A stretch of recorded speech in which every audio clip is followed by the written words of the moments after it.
إذن حضورنا الكرام، نرحب بكم في ملتقى الشرق الأوسط في دورته الحالية، ونحاور سفراء الاتحاد الأوروبي، أيضا سفارة النمسا وسفارة هولندا في العراق حول ملف الشراكة الدولية مع الجانب العراقي للنهوض بالقطاع الاقتصادي والتنمية. والبداية نبدأ مع هولندا، وأيضا ladies first مع السيدات. سعادة السفيرة، لدينا الكثير من الأسئلة، نبدأها بدور هولندا حالياً بعد أكثر من عقدين من التغيير في العراق. ما هي السياسة المتبعة من قبل الجانب الهولندي لزيادة مستوى التطور على مستوى التنمية والاقتصاد في العراق؟ I will address in English, although طبعا أنا كنت أفهم السؤال. شكرا على هذا السؤال. First of all, I really want to say I'm very happy to be back. I served here as Consul General to the Kurdistan region between 2016 and 2018, and I was also working as a diplomat at the Ministry of Foreign Affairs, remembering very well when we took a very clear decision to open up an office here in Erbil in the Kurdistan region, because we saw many opportunities for economic and trade challenges, and that was in the year of 2011.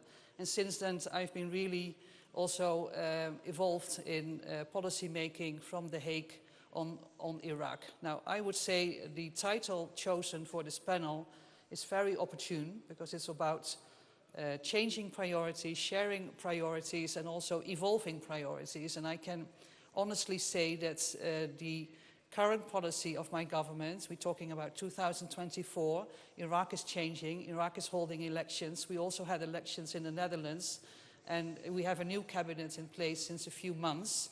And after the visit of Prime Minister al-Sudani in February last year, or this year, we really concluded that it's time to have a different relationship with Iraq. While before it might have been in the field of trade, consular. We have many Dutch Kurdish people living here, particularly in the north. We really seek now a broad, comprehensive partnership. And we are looking forward and are very eager to develop a cooperation council discussing all these broad topics, whether you talk about political issues, where you talk about security, defense issues, also economy and trade. And we really feel that Iraq, with the ambitious agenda that the Prime Minister Sudani also set up, when it comes to economic reform, that it's time to have that more transactional relationship. We have a few items that we would like to gain, like, for example, in the field of migration and partnership. But we also feel that we have a lot of things to offer for Iraq to stay in a stable trajectory. I can go on and on, but perhaps first... Okay. Yeah. This is same question. أنتقل بذات السؤال إلى السيد أندريا، إلى البعثة الدبلوماسية النمساوية في العراق. أيضا سيد أندريا، بعد أكثر من عقدين على التغيير، كيف ترى النمسا العراق اقتصاديا، سياسيا، أمنيا ومجتمعيا؟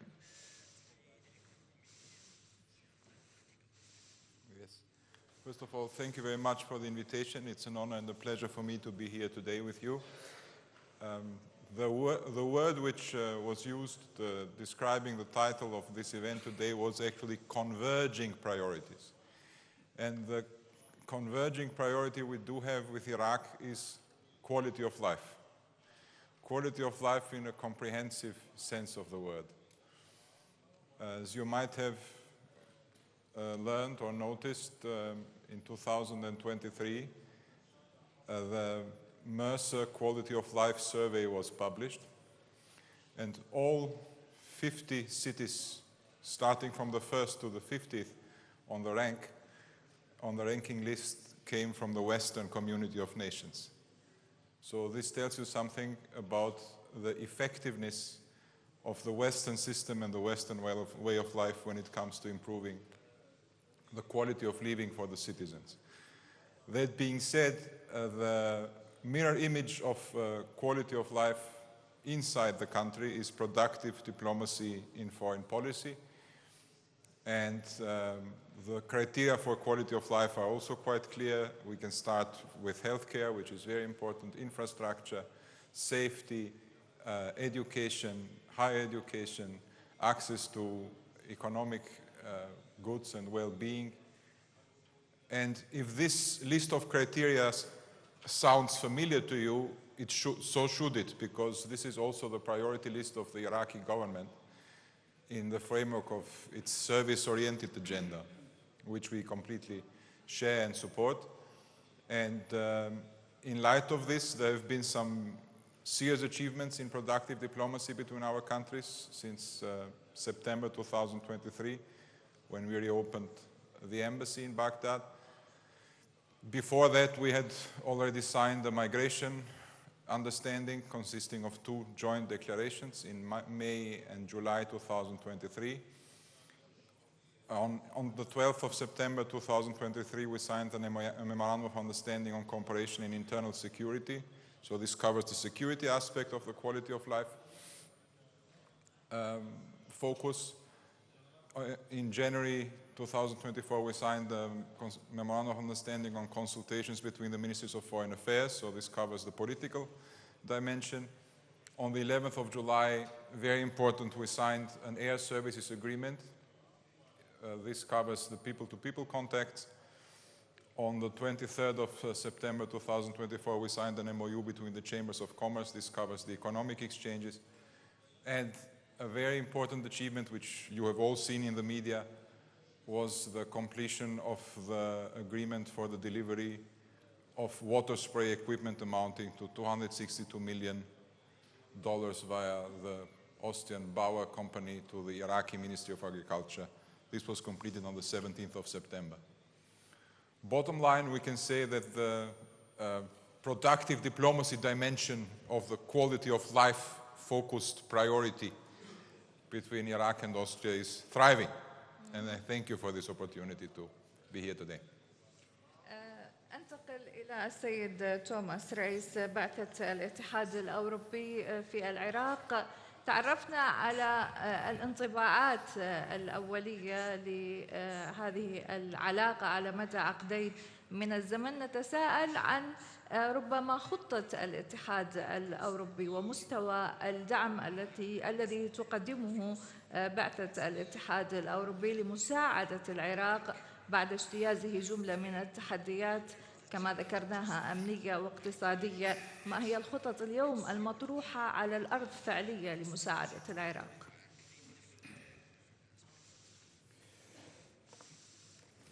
Thank you very much. And first of all, I'm very glad to see so many people in the early morning, and therefore big thank you to the organizers.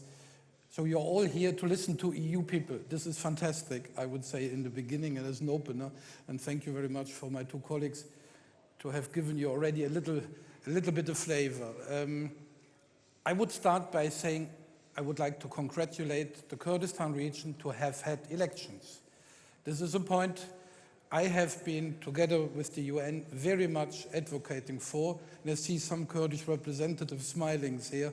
They know what I mean, and they know what I have done on behalf of Brussels. And again, congratulations that this has taken place. I think you will only see in a few months and years how important these elections have been. To come back to your question, our bilateral relations, I mean, the EU as such, plus the member states towards Iraq are very good. This is a starting point I would like to make. They are very good despite the fact that the European Union is losing ground in the Arab world. We are losing ground, and it is tangible every day because of the war between Israel and Iran and because of all the other things that are going on in the region. We're also losing ground because we may not have been able to make clear enough to the region and also to Iraq how important the Russian aggression is to us, the Russian aggression against an independent and free Ukraine. You Iraqis, you always point to me, you want to have recognized and respected your sovereignty, your freedom, your integrity. That is exactly what also the Ukrainians want. And if then Iran is delivering missiles to Russia, this is for us a completely no-go. It's a no-go, and then people should not be surprised that the EU reacts by sanctions. I know that Iraq values its relations with Iran, and I'm the last one to go against this. But I would really to make clear that despite all our good atmosphere and all our good cooperation, there are some diverging points which we discuss and we continue discussing. Having said that we are losing ground here, at the same time, we will have a new European Commission is being built up, and the new High Representative for foreign policy and security policy, Mrs. Kasia Kallas, has just had her hearing before the European Parliament. It is very clear that the European Union will be not anymore the same as before. We will be tougher, stricter, and less compromise ready in our European policy, in our foreign policy. This is the reaction of the aggression of Russia against Ukraine and even us. And therefore we have to see how سيد توماس، أدرى للمقاطعة، فقط أود أن أتداخل معك بتفصيلة كون طبيعة العلاقة تكون مشروطة. I'm coming there. Okay. There. Yeah. No, taking this all into account, we value our bilateral relations with Iraq, and they are good, and I have the feeling they will even become better, including the Kurdistan region.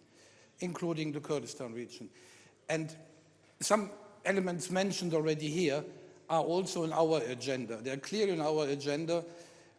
And the main point is not only the cooperation on all these sectors we are having, trade, health, migration, industry, investments. We have been discussing this at large.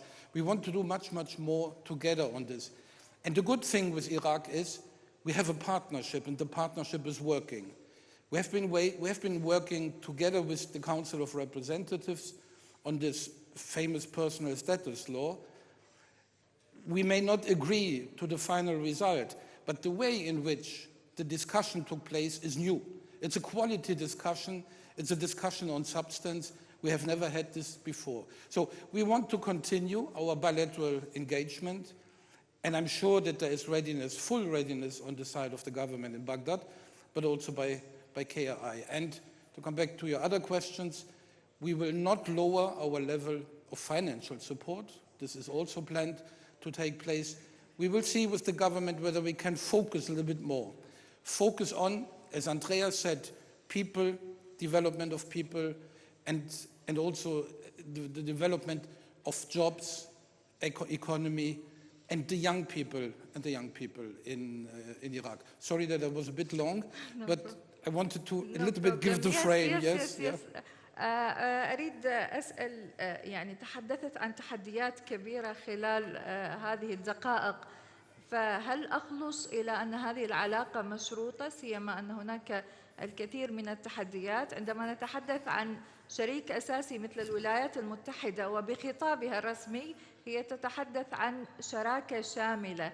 هل الاتحاد الأوروبي، باختصار لو سمحت لي أعود إلى السيدة جانيت، هل الشراكة شاملة وهي فعلية بعيدة عن الخطاب؟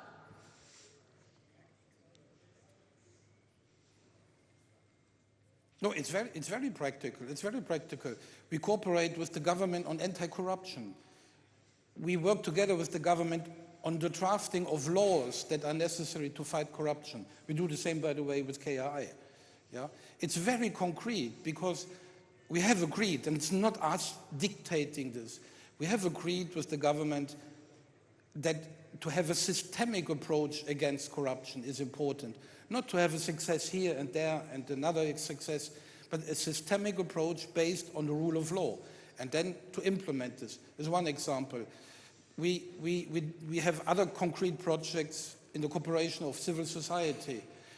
We work together on migration, not only migration in this negative touch, bringing people back, irregular migrants from Europe, but also to help avoiding migration, by creating jobs, by creating possibilities, and by offering education for people so that at the end they can stay here together with their families. Why should they leave? So no, it's very concrete, it's very practical. طيب أعود إلى السيدة جانيت رئيس مجلس الوزراء العراقي. في حديث أخير وتصريحات أخيرة تحدث عن حجم الاستثمارات الأجنبية في العراق التي قد تتجاوز 100 مليار دولار. ما هي حصة الاستثمارات الأوروبية تحديداً من مجمل هذه الاستثمارات الأجنبية؟ Did I mention the $1 billion? I think so. I don't think so. I 100 think it was my billion. Austrian colleague. 100 حجم الاستثمارات. I think, well, when it comes to the investments. هذا ما يعني يتحدث به الرأي الرسمي العراقي. فحجم الاستثمارات الأوروبية تحديداً، إذا ما حصرناها بالجانب الهولندي، أنا أتحدث أوروبياً بصورة عامة، كم هي حصة الاستثمارات الأوروبية من مجمل الاستثمارات الأجنبية في العراق؟ Well, I don't have the figures ready. I know that from a personal point of view and also from a government point of view, we feel it's too little. So we would like to see the Dutch portfolio when it comes to investments to grow. طيب دعيني يعني أغير هذا السؤال بسؤال آخر. هل تجدين بأن البيئة الاستثمارية في العراق صالحة وفق تحديات كثيرة ربما، وإن كان هناك تحسن ملحوظ بالجانب الأمني، لكن نحن ما زلنا أمام تحديات أمنية كبيرة، منها وجود وموقع العراق من الصراع الإقليمي، ناهيك عن وجود سلاح أيضا داخل، هناك سلاح خارج إطار الدولة.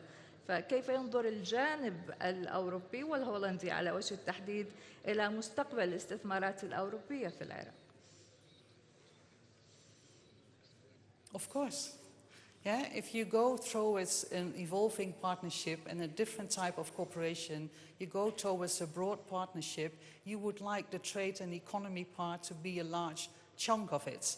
And right now I feel it's unevenly distributed with a lot of investment, particularly agribusiness in the water sector, the dairy sector. I mean, the number 2 export product, which I understood in the Kurdistan region, is a potato, and that also comes from expertise and support that was given by the Dutch government or Dutch private sector. We would like to see more of that also in the federal parts of Iraq, and we are working on that. So I'll be joining on an identification mission to see what we can do in Basra. I must say I've been in Baghdad before, like 6 years ago. I arrived again 6 weeks ago. I see the many, many changes. We follow very narrowly the reform process of the government of Iraq, and I see opportunities. But we also still have to be fair and frank and say that we have Dutch companies that have outstanding debt payments that needs to be sorted out before I can actually invite other companies also to come. And that actually goes for the whole of Iraq. So there are a lot of factors that still hinder a proper business climate that, for example, just before I was an ambassador to the Kingdom of Saudi Arabia, all the Dutch companies that we have that can bring in expertise and advice were present. I would like, at the end of my term, that I can see more of these companies also to come for Iraq. And I think Iraq is now in a pivotal stage, in a pivotal juncture where there are opportunities to be laid. If you see all the things that wants to be achieved in terms of infrastructure, the digital sector, the health sector, I think there are a lot of opportunities. And I mean, if you talk about Dutch investment, I also have to say that there is we used to, if you talk about evolving partnerships and investments, we have been one of the largest support donor countries for resettlement issues, migration, employment opportunities, displacement of communities. And now we have also a government that says, we need to perhaps close the camps. And then, so that type of discussion, we also play a role in that, because we believe that, okay, if you want to have that type of, if you want to be that type of country where you want to take care of your own communities, then you also need to show an increase in your own budget that you are taking care of these communities. So we have these type of discussions, and that's part of the investment that my embassy team and also my consulate team are going. طيب سيد أندريا السؤال إليك إذا ما أردنا أن نسترسل بالحديث ونتساءل عن الشركات النمساوية تحديداً، تجد مخاوف من الدخول إلى السوق العراقية؟ هل لديها مخاوف أمنية أم فيما يخص الضمانات من الجانب العراقي، أم أمور تتعلق أيضاً بنفوذ وسيطرة السلاح والأحزاب على الكثير من مصادر القرار، وبالتالي ربما هذا سيلم بأي صفقة استثمارية؟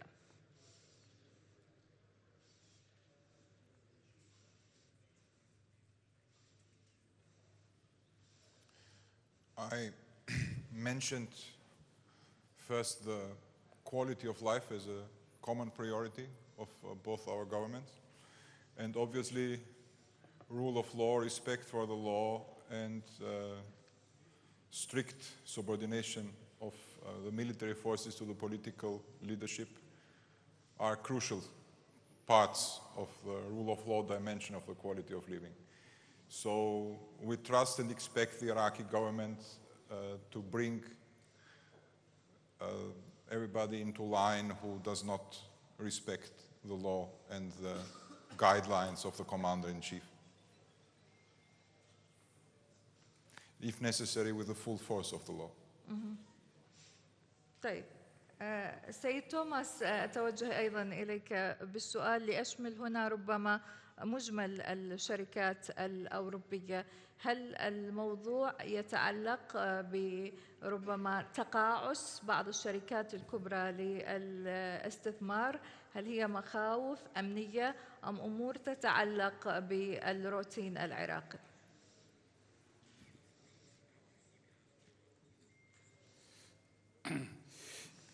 I would align myself very much with what Jeanette has said. The security situation, as far as we hear this from companies back home, is not the big point to make investments in Iraq. Everybody back in Europe recognizes the big success that has been made over the last 2 years in particular, and you see it also when you travel through the country. For investors, it's not so much the security situation. People recognize that there's a clear improvement. The concrete and practical questions for investments are the things that people want to know. How can I invest? Which will be the tax conditions? How do I get property? How can I bring machines from France, Germany, Belgium, Spain, Italy? How will that be done concretely? Is there support by the government if we create a commercial zone? How will be the rules for the employees? Will there be any interference by the state in what is produced, etc.? So the concrete questions on investments are the questions that potential investors, as you call it, corporates, are asking us. And on that we work very, very closely together with the government, also to improve communication. There's a lot of lack of communication, of miscommunication, of stories, of rumors, which are simply not true.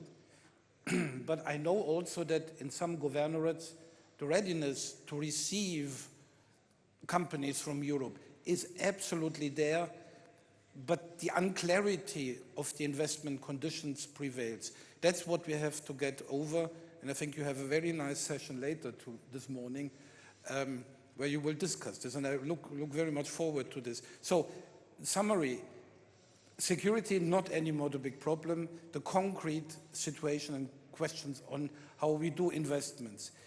We invest only 10% in value as compared to China, just 10%. This is a bad result. It's a very bad result, and we have to improve this all together.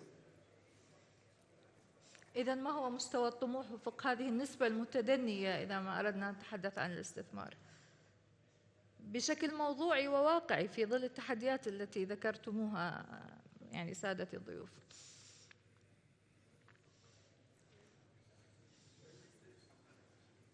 You may be surprised, I'm not looking so much at the figure. Andrea mentioned quality life and mentioned the quality. I think what is important is that we agree with the government, and also we're in Kurdistan, I want to come back to that regularly, that we agree on investments on the two sides, and not just to have a good, nice figure. We want to have dedicated investments that are requested by the government, investments that help the people, and that investments are made that bring also Iraq forward as compared and its role in the international community, so that Iraq can show we comply with international rules also when we do investments. You know probably that we are very much supporting Iraq on its accession to the WTO. This is very, very important. So I'm not looking so much after the big figures. I mean, I gave you a percentage compared to China because this is always necessary. But for us, it's the quality of investments and the agreement with the governments which investments. Obviously, we will look at various sectors that are prominent in Iraq where the investments can be done. I know the ceramics, it's agriculture, it's construction area, but also IT, and maybe even later airspace technology and things like this. But important to agree on the investments, not to say we have big figures, the world is beautiful. تحدثنا عن تحديات ربما أبرزها الجانب الأمني والسياسي من خلال آراء حضرات السفراء. أعود إلى السيدة جانيت. كان التحدي الأمني هو الأبرز، وعندما أتحدث عن تحدي أمني ليس يعني مقتصر على السلاح المنفلت، نتحدث أيضاً عن تحدي أمني الموقع الجغرافي في العراق، وكونه هو جزء من صراع دولي وإقليمي يتوجب على الأصدقاء الداعمين إلى العراق أن يجهزوه بما ينبغي من التسليح والمتطور تكنولوجياً. نتحدث أيضاً حتى على موضوع الأمن السيبراني وأمور أخرى. هولندا ترأس بعثة الناتو في العراق. ما الذي قدمته أمستردام إلى بغداد فيما يخص تطوير الإمكانات العسكرية؟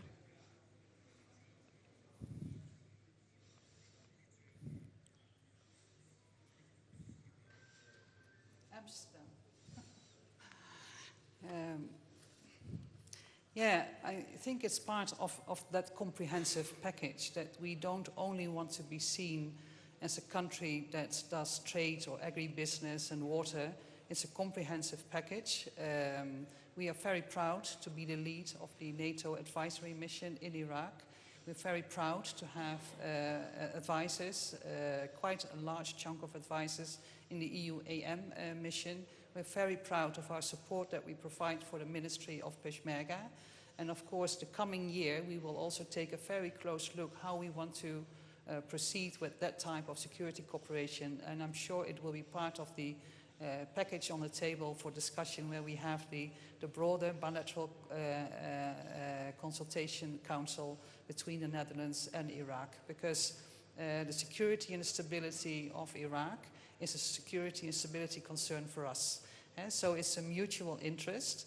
And like I said before, we really feel that Iraq is now at a cross point where it definitely can take care of many aspects themselves. Where there is a need for advice and expertise, we would like to bring that in. And I think I've not even mentioned the support that we provide on the security sector reform. When it comes to policing, that's also an area where we provide support. Like, I'm really proud, like I said, having served here 6 years ago, the way that our relationship has developed and that we are also a lead in the European Union and with currently the NATO, how that support has been helped.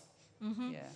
كذلك النمسا سيد أندريا تنظر إلى أمن العراق وأمن المنطقة، وبالتالي أن يكون العراق قادراً أمنياً هو فرصة إلى حفظ السلام في المنطقة.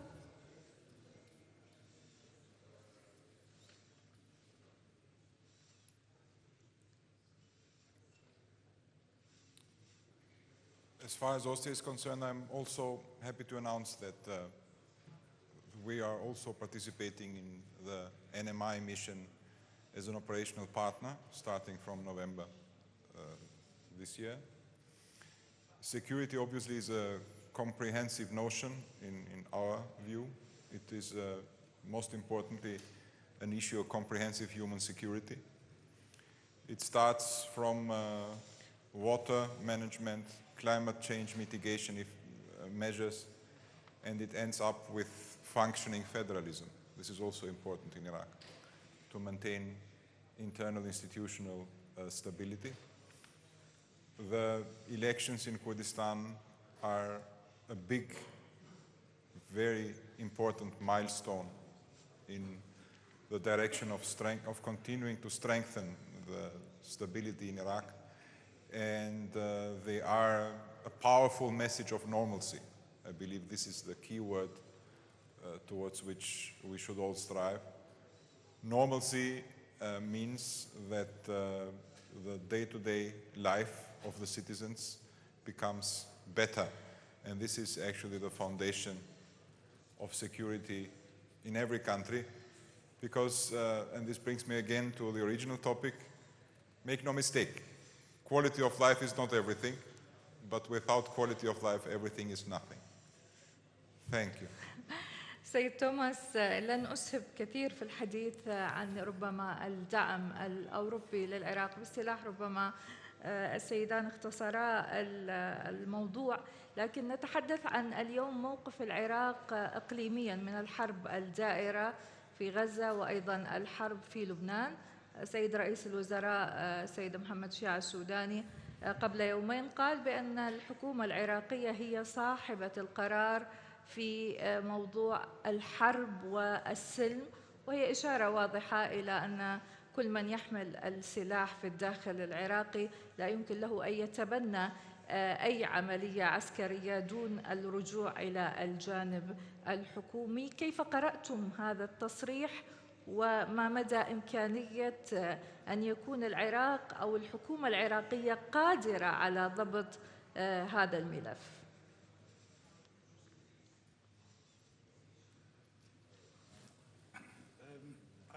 I referred already to this point in the beginning.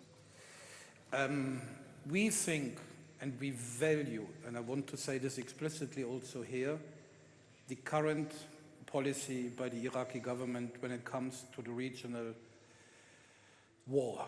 Let's put it as it is. We value this very much. The entire government, together with his Prime Minister, Excellency Mr. Al-Sudani, have contributed the last weeks essentially to de-escalation in the region, but also de-escalation in the country. That's your question. So far, we value very much this attitude, and I think everybody in Iraq has understood if this conflict spills over to Iraq, there can be only losers, there can be no winners. And that is what we all together have to avoid. And again, I commend explicitly the current policy. So far, everything went well. And we continue also passing messages from High Representative Borrell in Brussels to the government here, saying this is good, continue working on this path. Although we know how difficult this is. It is obviously very difficult, particularly also now that the country receives thousands of people coming from Lebanon. And also that, I think, should be said, that also that is a positive action by the government to welcome these people. Where should they go otherwise? So the whole entire role the government is playing so far is a role on de-escalation, a role on non-confrontation, and that is the best the government can do, and we value this a lot, yes. سيدة جانيت، أعود إليك مرة أخرى. هولندا تنظر إلى العراق على أنه الآن في المنطقة الآمنة وفق الموقف الرسمي العراقي. بضرورة ضبط النفس وعدم الانجرار إلى الحرب. أما المعطيات على الأرض قد لا تتوافق مع الموقف الرسمي العراقي. في بدء الحديث تحدثنا عن تحدي أمني، وجود سلاح وبالتالي لا يخضع إلى الدولة أو الحكومة العراقية. في الأخير سيكون العراق بمنأى عن الصراع العربي الإقليمي. بالمقابل هناك التزامات مع الجيران، والعراق جزء من المنظومة العربية.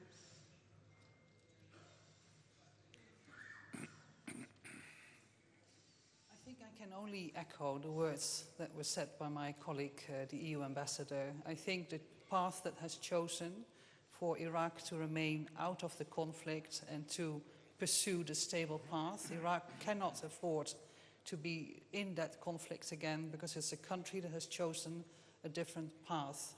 So after so many years of misery and conflict, the people that I've spoken to in Baghdad, also, you know, in my first introductory meetings, they all said we need to pursue that economic, that stability agenda, and that's the one that we support wholeheartedly. And yeah, I think that's the message that we send out, all of us. أعود إلى السيد أندريا. هل العراق أيضا برأي حضرتك وفق الاستنتاج من إجابة السيدة جانيت سيكون جزء من الصراع الذي يحتمه قدر الجغرافيا، أو إذا أردنا أن نقول أن العراق جزء من منظومة عربية لا يمكن أن ينسلخ منها، أم الموقف الرسمي العراقي سيكون أمرا واقعيا عن الأرض والعراق بعيد عن الحرب الشاملة؟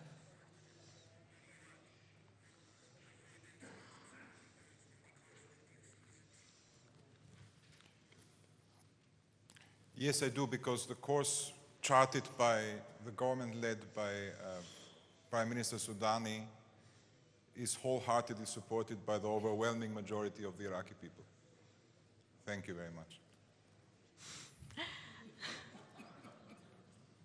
سيد توماس، دعني أختم يعني ملف الحرب مع حضرتك عن الجانب الإنساني. هناك اتهامات بتقصير من قبل المجتمع الدولي عامة على ما يجري من ظروف ربما إنسانية وانتهاكات صريحة لحقوق الإنسان في مناطق الصراع، أقصد هنا غزة وأيضا في لبنان. ما تعليق حضرتك على ما يصفوه بالتخاذل العالمي عامة والغرب تحديدا عن الملف الإنساني في غزة؟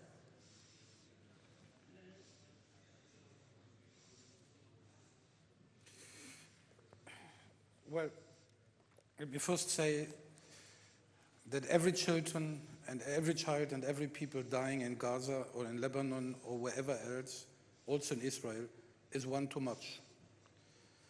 And we have all collectively to stop this. And these are the calls that I have seen and we have developed together with Brussels over the last year, basically. We have constantly asked that international humanitarian law is respected. I know this sounds like a nice sentence and you need to implement it, and that is exactly the problem. The European Union continues to finance actions, support for humanitarian aid in Gaza and now also in Lebanon through concrete measures, delivery of supplies, delivery of medicine, delivery of food even, when it comes to Gaza. That's the least I would say we can do, and I'm sure we will continue doing this as long as this is necessary. But obviously the sources have to be fought on, and not only the healing process. That's the least we can do. There is no doubt that all the 27 member states together will continue helping on humanitarian aid to Gaza and to Lebanon wherever it is necessary.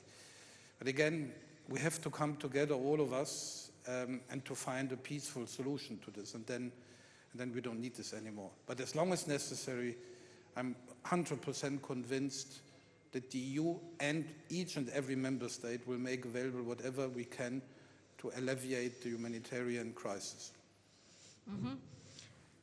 طيب يعني دعني أيضا أتداخل مرة أخرى مع حضرتك سيد توماس. ربما البعض يتحدث عن هدنة قريبة، لكن كل شيء على الأرض لا يبدو كذلك الموقف. نتحدث عسكريا وتبعات الإنسانية. باختصار لو سمحت، من المسؤول عن عدم حصول هذه الهدنة؟ أتحدث عن جميع أطراف الصراع أو الوقف الشامل لإطلاق النار، صح التعبير.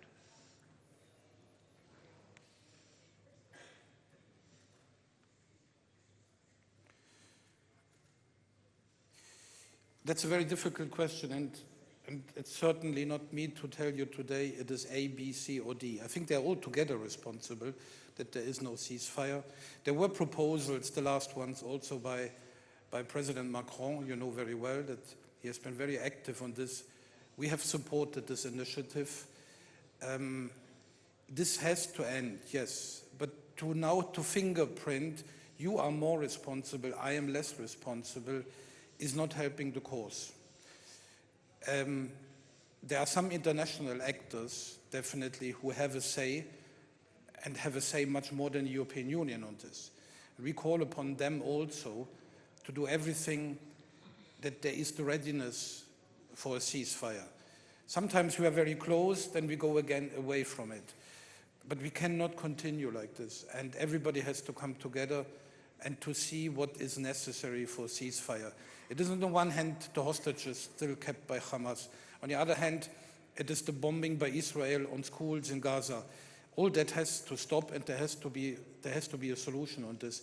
That's what Brussels has said repeatedly. We try behind the curtains to influence people in this regard.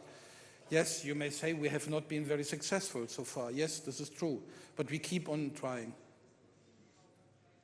وضحت. ربما الوقت يداهمنا ولم يتبقى سوى دقائق معدودة أود استغلالها في ملف الحريات المدنية في العراق. على ما أعتقد حسب إدارة الملتقى هناك فسحة من الوقت لمن يود أن يتداخل، فلا أعلم إذا كان هناك مداخلات من قبل الحضور مع ضيوف الكرام، لكن دعوني الآن أنتقل إلى السيدة جانيت لنستثمر الوقت. كيف تنظر هولندا أو أوروبيا إلى مستوى الحريات والحقوق المدنية في العراق بعد أكرر أكثر من عقدين على التغيير؟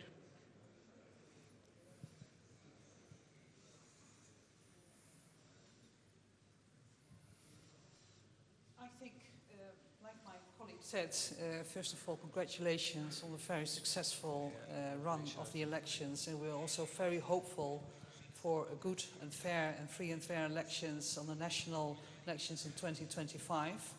I think there's still a road to win when it comes to civil liberties, and part of that broad relationship that we seek to have with the government of Iraq is, first of all, to continue to support activities that actually are in the field of strengthening civil society, but also the opportunities and the future of young people, and to make sure that all our programs and our interventions come with a focus on inclusivity and representation, and a good representation on the Iraqi side. Thomas already mentioned the personal status law. Of course, that is a topic that we discuss daily with Iraqi partners, and I think it comes also with a lot of support from the Iraqi society, given all the protests that we have seen in Nasiriyah and other fierce opposition. The Netherlands is a country that stands for civil liberties, and we also see a country like Iraq that really plays a pioneering role now on the international scene. So we talk with Iraq also about their international,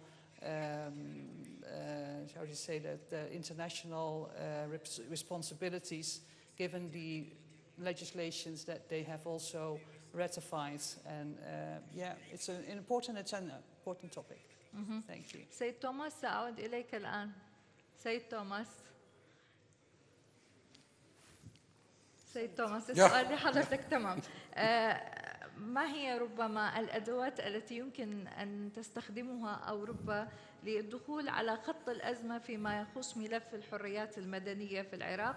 هناك انتهاكات دستورية صريحة تقوض مستوى الحريات في العراق. هناك تحدي هو ربما التدخل بالشأن العراقي، وهذا ما ربما يتهمه صاحب القرار لأي ربما بعثة دبلوماسية أو أي موقف خارجي. اليوم ما هي الأدوات التي يمتلكها الاتحاد الأوروبي ليدخل على هذه خط الأزمة ويحاول أن يدخل حالا لهذه الإشكاليات دون أن يعتبر ذلك تدخل؟ وبالمقابل نحن أمام ربما حل جذري ومناسب لعدم تكرار الانتهاكات المتكررة التي هي حتى اللحظة السلة التشريعية الآن في جدول ربما أعمال البرلمان في الجلسات المقبلة. قوانين مهمة منها حق الحصول على المعلومة، وأيضا قانون حرية التعبير، وقوانين أخرى تتعلق بالحياة الاجتماعية في العراق، وعلى ما أعتقد في جلسة اليوم تحديدا. تفضل سيد توماس.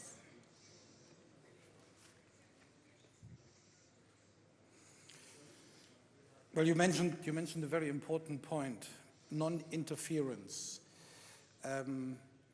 Well, this is a problem that sometimes people do not understand. If I may say, sorry for this. There is a difference to be made between interference and discussing together and exchange of views.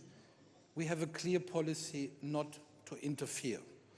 Iraq is a sovereign country. Iraq has a long-standing social fabric, a setting up not only of political parties, of communities, of religious communities, of different ethnic communities. We are in Kurdistan. We are not going to challenge this. What we have agreed, and again, it is an agreement, the title is partnership.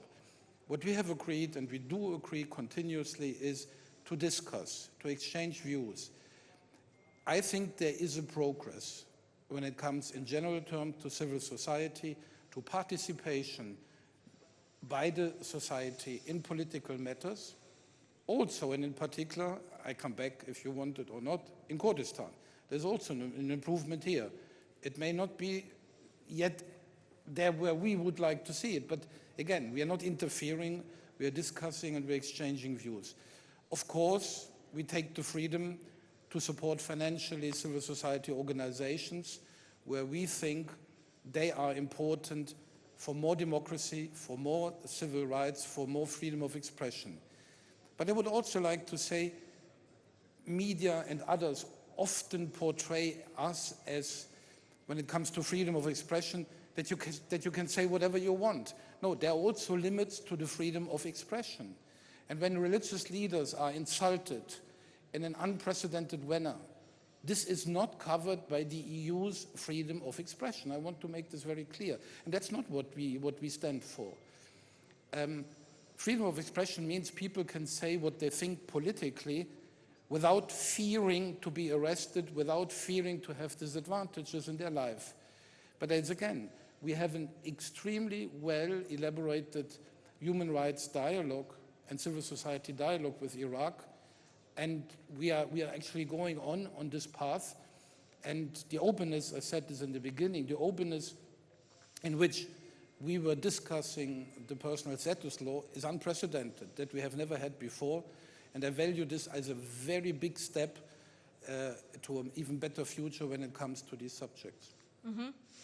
سيدة جانيت، ربما تمكين الشباب وتمكين الموارد البشرية من خلال برامج مستدامة من قبل الجانب الأوروبي وتحديدا من قبل الجانب الأوروبي سيسهم في أن يدخل الشباب على خط هذه الأزمة وبالتالي أن يكونوا جزء من أطراف الحل، أم الحالة العراقية معقدة وفق تجربتكم مع ربما المشاريع والبرامج التي دعمتم بها العراق على مدى السنوات الماضية؟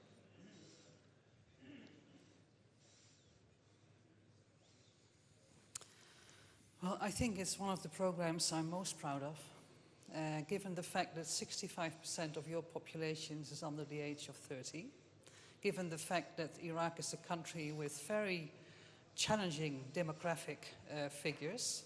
Not in the least, you're one of the countries that is on number 5 when it comes to climate changes. We have been supported through Orange Corners, Capita, many programs to train young people to move away from the public sector, to set up small, medium enterprises. And a few days ago, I actually met a very big group in Baghdad, which is the 9th course that they are following. And the energy that you feel in that room for people to really want to build their society, the fact that they can do that, and the ideas that they have. So if you read magazines that prognose something about the private sector development, the course that Iraq needs to, you need these young people to because it's also a large, and we have the same in the Netherlands. The older age is growing very big. But if you have 65% of your population under the age of 30, you still have lots of people that think that the public sector is the real ideal place to work in, then you are heading into a wrong direction. This country needs the young people. They need to have diversifying opportunities for the economy, and then you need to have startups, small, medium enterprises. I'm really, I mean, my reflection on that program, and I also look into my Consulate General over there, it's really the program that gives us lots of energy. Thank you. طيب سيد أندريا، أعود إليك.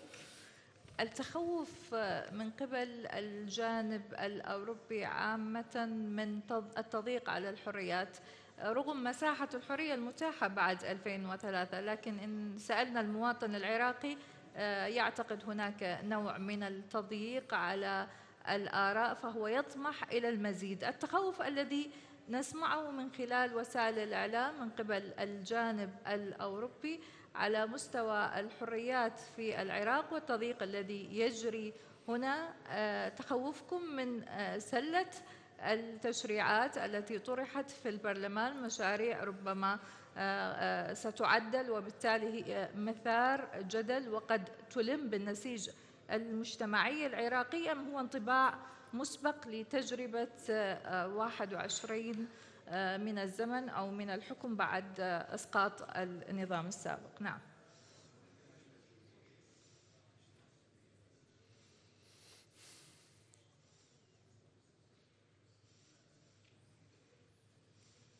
Thank you very much. The fact of the matter is that we do have a pluralistic political system in Iraq, which, again, coming back to the motto of this event, in principle is on the path of convergence with the Western pluralistic systems.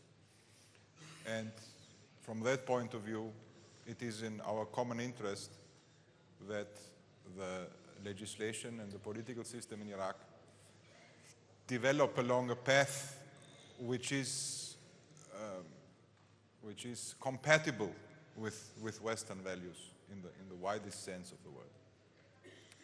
And in this spirit, we are continuing exchanges with our Iraqi colleagues at all levels, especially in the framework of the European Union-Iraq Partnership Agreement, but also bilaterally.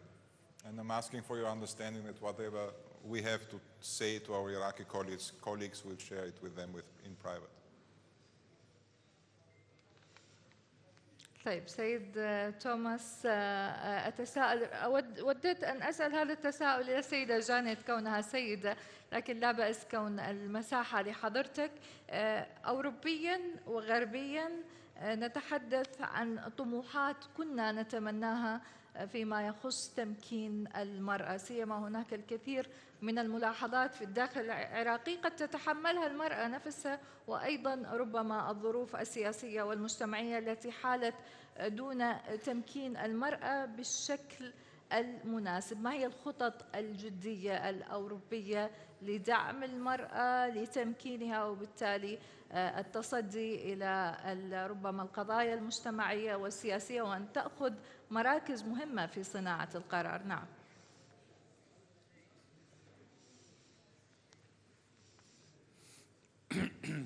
Well, I understand that we discuss in a way some topics with this label, the West. I feel a little bit unease with this labeling, I must clearly say. Because the European Union is the European Union, we are not the West. And when we discuss with our Iraqi partners, we discuss also in a way that we say, okay, Iraq, which concrete agreements have you signed at UN level? Iraq is member of the United Nations. Iraq has signed up a number of very important conventions and agreements, in particular when it comes to the rights of women, children, and human rights in general. I do not see so much our role to impose our way of life to another country. What is important is that Iraq continues fulfilling its international obligations, because everything we have been discussing on the economic side, on the development side, will not work out if the international community has the impression that Iraq is not respecting its UN, its international agreements. People will not come to invest here. There will not be economic cooperation if investors, economic actors, politicians come to the conclusion, whatever agreement we make with this country, it will not be respected. So when it comes to women, yes, we have a number of support programs, but they are not explicitly called support by the EU for women in Iraq. We have them across all our programs. There are elements in all the different programs we are having where we say X money, X and Y activities should be addressing the role of women in society and to strengthening their rights. But we do it in a way that we say Iraq has agreed itself to respect these international agreements and to put forward the role of women in its society. So our working together is based on that, and I think this is a very honorable objective. And we are joined in this by women organizations of your country. There is a growing activity by women organizations in this country, and again, this is civil society, and we see that this is improving and this is growing, and that's absolutely good. وضحت الدقائق معدودة المتبقية نفتح فيها باب المشاركة للحضور لمن يود أن يتساءل أو يطرح أي سؤال على ضيوفنا السفراء الأكارم.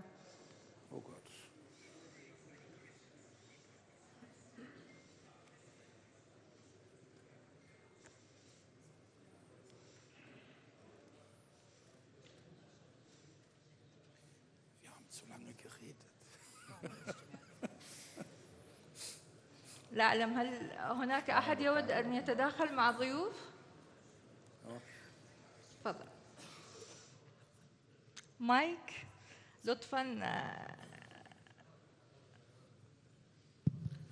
Thank you very much, Ms. Zainab, and thank you for the ambassadors for your nice presentation and explanation of your situation. I would like to ask about your relation and contribution of your embassy with the non-governmental or semi-governmental organizations which are now here working in Kurdistan or in Iraq. Do you have any contributions to their, if they have any scientific plan or their policy plans? Do you have any contribution with them or no? And by the way, I'm Baref Zahir, head of Syndicate of Pharmacists. Thank you.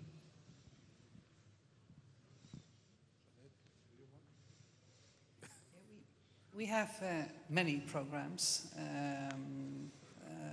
many support programs, both in the Kurdistan region as well as in the federal parts of Iraq.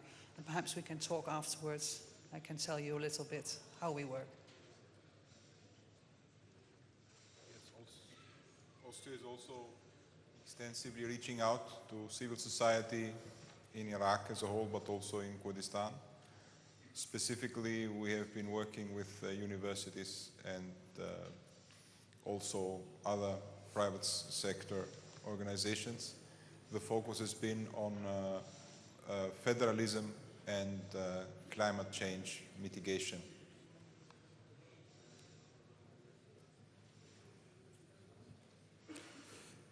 At the EU level, well, first of all, I would like to explain that all the member states and us, we work together when it comes to the support of civil society, because we want to avoid that there's a doubling or tripling of aid given to certain organizations.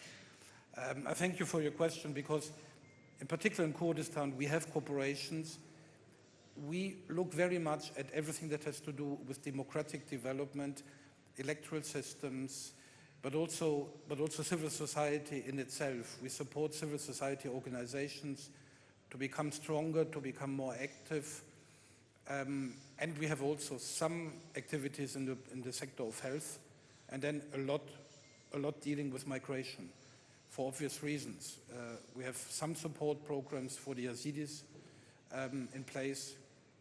I personally think it could be more. We're still working on this. So the humanitarian element is also there. And I think in particular in the Kurdistan region, you may ask the government whether they are happy with this. But particularly in the Kurdistan region, we are very active together with the member states. Well, you can never do enough, yeah? This is like this. But I'm thankful that the question comes from the industry and from the economy. This is a particular good sign. لا أعلم أحد الأخوة هنا طلب أيضا أن يتداخل. أتمنى إيصال المايك لو سمحتم.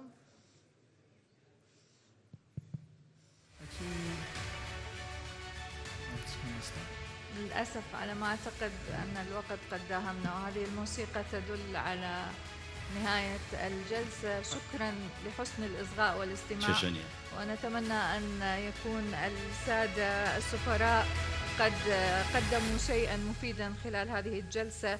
أشكر السيد أندريا ناسي سفير النمسا في العراق. أيضا الشكر موصول للسيدة جانيت ألبردا سفيرة هولندا في العراق.